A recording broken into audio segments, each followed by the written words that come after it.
तो आज मैं आपके लिए लेके आई हूँ क्लास 10th के लिए पद्यांश। तो इससे कुछ प्रश्न उत्तर भी हैं और इसमें भाव और शिल्प सौंदर्य का वर्णन वर्णन किया है। तो ये कुछ पंक्तियां हैं, मैं यहाँ पढ़ देती हूँ।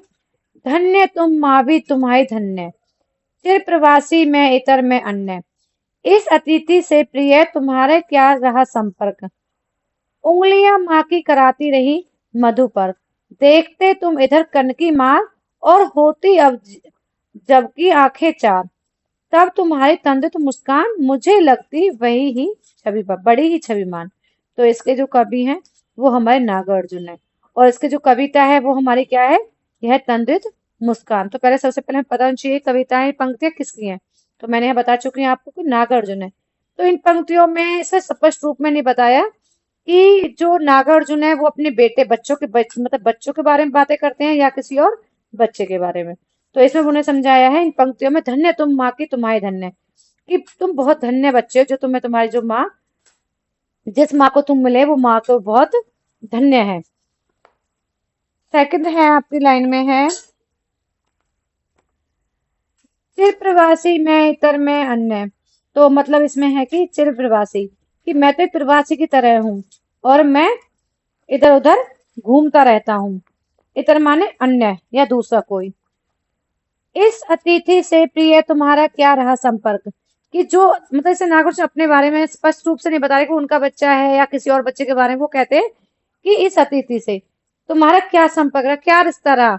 मैं तो अतिथि क्या होता है, कुछ समय के लिए आते हैं और कुछ समय बाद चले जाते हैं। और इसमें नेक्स्ट है, उंगलियों की माँ कराती रही तुम्हें मधुपान। तो जो उंगलियां हैं वो तो तुम्हारी माँ क्या कराती है, शहद दही दूध, जो माँ तुम्हारी सबसे पहले तुम्हें कौन खिलाती है, तुम्हारी माँ। देखते ही तुम इधर कनकी मार, और होती अब जबकि आंखें चार। और जैसे होता है ना कि कोई बच्चा इधर उधर जैसे आवाज दो उधर से सुनने लग जाता है तो कनकी मारता है, आंखों को तिरछी कर लेता है। तो वो कहते हैं कि तुम मतलब मुझे इस तरीके से देख रहे हो कि जैसे मतलब तुम मतलब जैसे मुझे जानते हो। और उसकी आंखें क्या होती है, उसकी नजर कभी जो होता है ना उससे उसकी नजर मिल जाती है, तो वो मुस्कुरा जाता है बच्चा। तब तुम्हारी तंदुरुस्त मुस्कान मुझे लगती ही बड़ी छेमान। जैसे उसकी नजर उससे मिलती है और वो बच्चा क्या करता है, आंखें तिरछी करता है, नजर मिलाता है और क्या करता है, मुस्कुरा के अपनी गर्दन फेर लेता है। तो कभी क्या कहते हैं कि जो तुम्हारी जो तंदुरुस्त मुस्कान है वो मुझे बड़ी अच्छी लगती है। तो इसमें कुछ प्रश्न हम पढ़ लेते हैं, प्रश्न भी आ सकते हैं और भाव सौंदर्य शिल्प सौंदर्य भी आ सकता है, वो आपने कैसे एक्सप्लेन करना है तो हम देख लेते हैं यहाँ पे। पहला प्रश्न है, प्रस्तुत पद्यांश के कवि एवं कविता का नाम लिखिए। तो कवि है इसमें नागार्जुन और कविता है यह तंद्रित मुस्कान। तो ये मैंने आपको पहले बताया था। इस काव्यांश का सह प्रसंग स्पष्ट कीजिए। तो इसका आंसर आप तरीके से लिखते हैं कि इस कविता के कवि ने बालक की सुंदर सुंदर मतलब उसकी जो मुस्कान है, तो उसके बारे में क्या है, तंदुरुस्त मुस्कान के बारे में वर्णन किया है। इन पंक्तियों में कवि ने बालक की मुस्कान, उसके देखने के तरीके और देख के जो उसका मुस्कुराना है ना, उसके बारे में कवि ने वर्णन किया। क्योंकि कवि क्या कहे इसमें ये समझा इन पंक्तियों में कि वो अतिथि के रूप में कुछ दिन आते हैं और फिर भी क्या करता है, बच्चा उन्हें देख के मुस्कुराता है। तो बच्चे के मुस्कुराने के बारे में वर्णन किया है।